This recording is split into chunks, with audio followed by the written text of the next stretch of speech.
자, 이번에는 11장, 고린도전서 11장을 같이 살펴보도록 하겠습니다.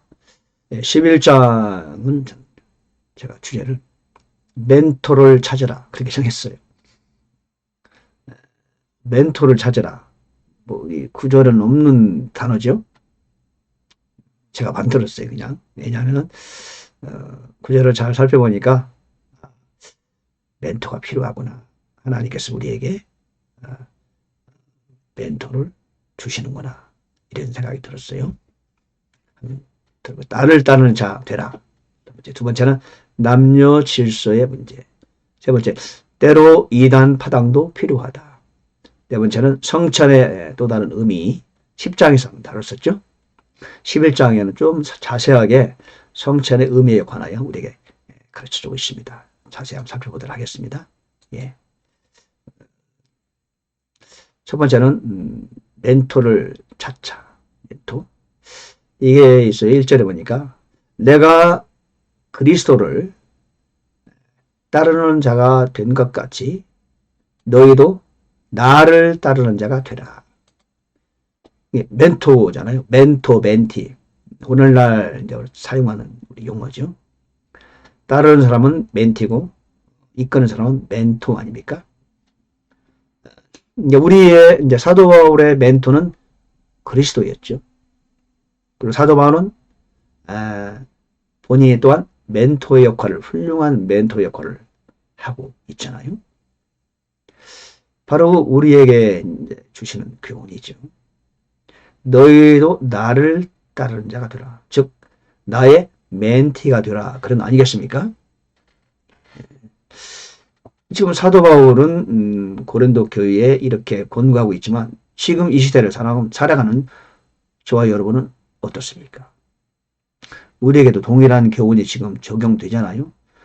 아니 실제로 고린도 교회는 지금 없고 사도 바울도 없고 이 말씀은 주님께서 저와 여러분에게 개인적으로 주시는 말씀이죠. 그러면 무슨 말씀입니까? 너는 따르는 자가 있느냐? 당연히 우리는 그리스도를 따라야 되죠. 그러나 우리는 그리스도를 지금 내 안에 계시지만, 그죠? 그러나 또 사도 바울을 보내준 것처럼 우리 여러분 각자에게도 사도 바울의 역할을 할 수 있는 사람을 만나는 게 좋지 않겠어요? 디모데도, 디도도 그렇게 만나서 그렇게 배움을 가졌지 않습니까? 사도 바울 입장에서는 또 그렇게 훌륭한 멘토 역할을 수행했잖아요. 이 성경은 그들의 일만이 아니죠. 오늘 사는 저와 여러분의 실제적이고 구체적인 지금 중요한 일 아니겠습니까? 그 여러분 어떻습니까? 멘토가 있습니까? 아니면 또 지금 멘토 역할을 하고 계십니까? 그렇죠? 따르는 자가 된 것 같이 너희도 나를 따르는 자가 되라. 그렇게 말했어요. 너희가 모든 일에서 나를 기억하고 또 내가 너희에게 규례들을 전해준 대로 그것을 지킴으로 이제가 내가 너희를 칭찬하노라. 고린도 교회 성도들은 멘토인 사도 바울로부터 칭찬을 받았다는 겁니다. 그렇죠? 왜? 잘 따랐다는 거죠. 다 그런 건 아니겠지만요. 자, 규례는 잘 지켰나 봐요. 하여튼 고린도 교회는 문제가 좀 많았어요. 좀 약간 무질서하고 자유분방한 사람들이 있는 곳이 아마 고린도 시였던 것 같습니다. 항구 도시였고요. 지중해하고 같이 붙어 있잖아요. 이제 그런 면에서 고린도 교회가 이런저런 문제가 좀 있었어요. 그 덕에 우리가 또 우리 문제를 해결할 수 있는 실마리를 또 찾게 되는 거 아니겠습니까? 어쨌든 지금 멘토에 관한 이야기를 하고 있어요. 따르는 자, 그죠? 따를 수 있도록 이끌어가는 자. 우리의 이야기를 지금 말하고 있는 겁니다. 그렇죠? 우리도 좋은 멘토를 찾자. 좋은 멘토를 만난 건 큰 복이죠. 디모데가 사도 바울을 만났기 때문에 디모데가 된 거 아닙니까? 여러분 디모데는요. 큰 에베소 교회의 총감독이 되었어요. 나중에. 사도 바울이 아니었으면 그렇게 훌륭한 하나님의 종이 될 수 있었겠습니까? 디도 역시 마찬가지죠. 그와 같은 거죠. 그러니까 우리는 기도할 필요가 있어요. 하나님 저를 돕고 이끌어갈 가르칠 만한 하나님 좋은 멘토를 보내주십시오. 기도해 보십시오. 여러분도 또한 좋은 멘토가 되어가야 되겠죠. 두 번째, 남녀 질서의 문제입니다. 7절에 보니까 남자는 하나님의 형상이요 영광인즉 그렇게 말했어요. 여자가 남자에게서 났다. 남자가 여자를 위하여 창조되지 않냐고 여자가 남자를 위하여 창조됐다. 그런 말을 하고 있어요. 그러니까 질서 문제죠. 우리는 남자도 여자를 위해서 섬기고 사랑해주고 보호하고 아껴야 되죠. 근데 이건 질서라는 거예요. 이 질서 문제는 하나님이 정해놓은 것이기 때문에 질서를 이렇게 좀 우리가 무시할 필요는 없다고 생각합니다. 그래서 우리가 그렇다고 남자가 권위를 행사하면 안 되겠죠. 11절에 보니까 이런 말씀이 있어요. 그럼에도 불구하고 주 안에서는 여자 없이 남자가 있지 아니하고 남자 없이 여자가 있지 아니하다. 여자가 남자에게서 난 것 같이 남자도 또한 여자로 말미암아 났다. 그러나 모든 것이 하나님에게서 났느니라. 질서가 남자 우선이라 해서 남자가 여자를 무시하거나 아래로 보거나 그러면 안 된다는 거죠. 그러나 기본적인 질서는 있다는 겁니다. 그 부분은 우리가 늘 염두에 두면서 이렇게 가정생활도 이끌어가고 교회생활도 이렇게 같이 하면 좋을 것 같아요. 요즘 시대는 근데 세상이 이제 여성이 이제 시대가 왔잖아요.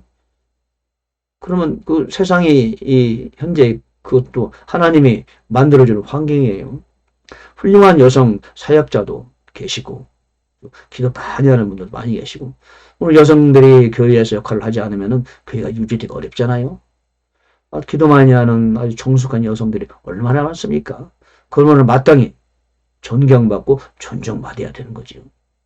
그래서 우리는 하나님 앞에서 누가 더 인정받는 사람인가 이것이 또한 중요한 것이 눈에 보이는 그런 질서가 더욱 중요한 것은 아니다. 그래서 11절에서 이렇게 말하고 있는 거죠. 남자 없이 여자가 있지 않지만 여자 없이 남자도 존재할 수 없다 이렇게 말하는 거죠. 남자도 또한 여자로 말미암아 난 것이다.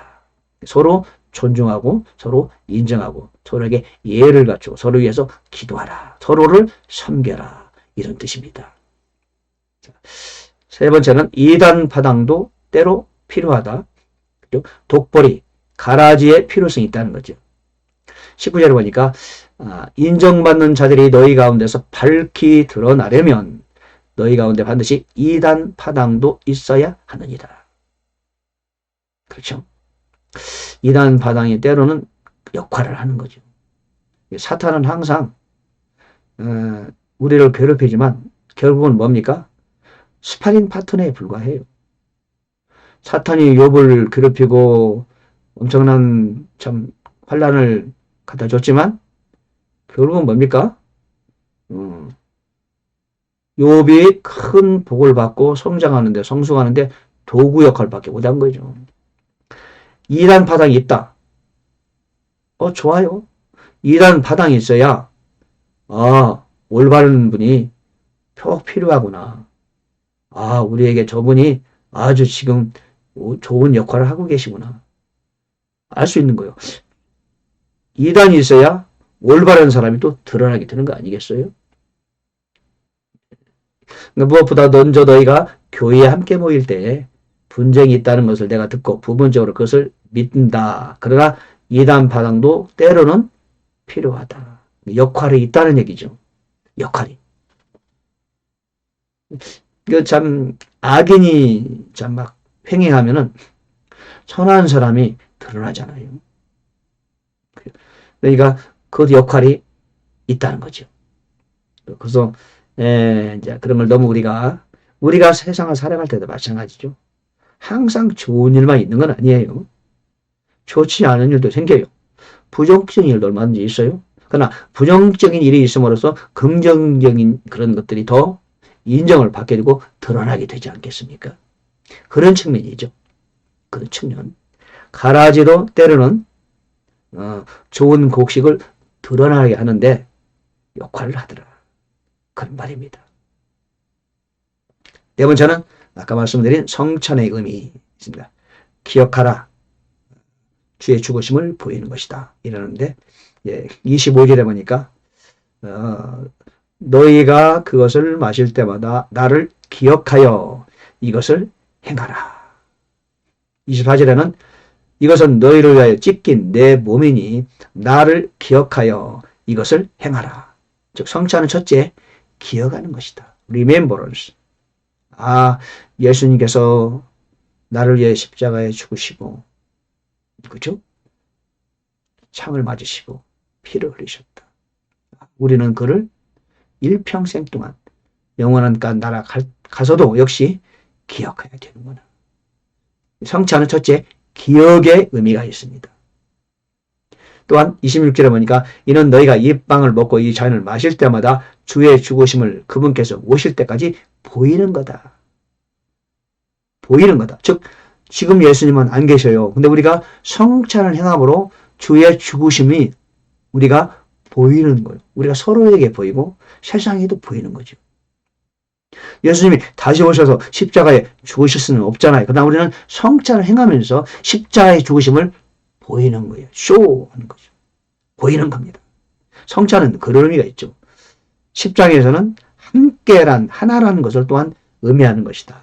그게 말하는 거죠. 성찬은 세 가지 의미가 있다고 해요. 첫째, 기억하는 것이다. 두 번째는 주님의 죽으심을 보이는 것이다.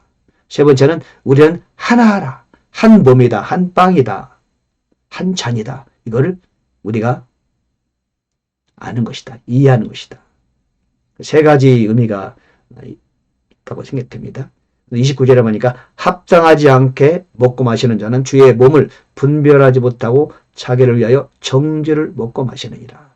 이런 까닭이 너희 가운데서 약한 자와 병든 자가 많고 간혹 잠자는 자도 있더라. 그러니까 이 성찬을 의미도 모르고 함부로 행하거나 그러면은 주님의 죽으심 보혈을 무시하는 결과가 되잖아요. 모욕하는 것이 되는 거거든요. 그리고 죄를 회개하지 않고 성찬 행하는 것도 스스로 죄를 먹고 마시는 거나 마찬가지다. 그런 까닭에 그런 일을 지속하면은 하나님이 약함을 주고 병도 주고 때로는 잠자는 자, 그 얘기는 뭐예요? 생명을 거둬간다는 뜻이죠. 여러분 예수 믿는 저희들이 신앙생활을 영위하면서 회개거리가 있는데도 회개하지 않고 계속해서 여전히 죄 가운데 있을 때는요. 때로 하나님께서는 병을 주시고 그래도 회개 안 하면은 데려가시는 수가 있어요. 왜 데려가시느냐? 계속 죄를 범하면은 위험에 빠질 수 있잖아요. 구원도 잃을 수 있기 때문에 하나님께서는 데려가시는 겁니다. 그러면은 구원이라도 받죠. 그런 경우가 있다고 지금 여기서 30절에서 우리에게 경고하고 계십니다. 자, 오늘은 제가 멘토를 찾으라 그랬어요. 나를 따르는 자가 되라. 또 나는 내가 따를 만한 사람을 찾아보자.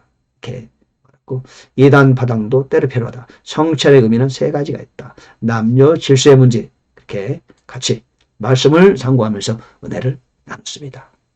여러분 모두 좋은 멘토 만나시길 바라고요. 또 좋은 멘토가 되시기를 바랍니다.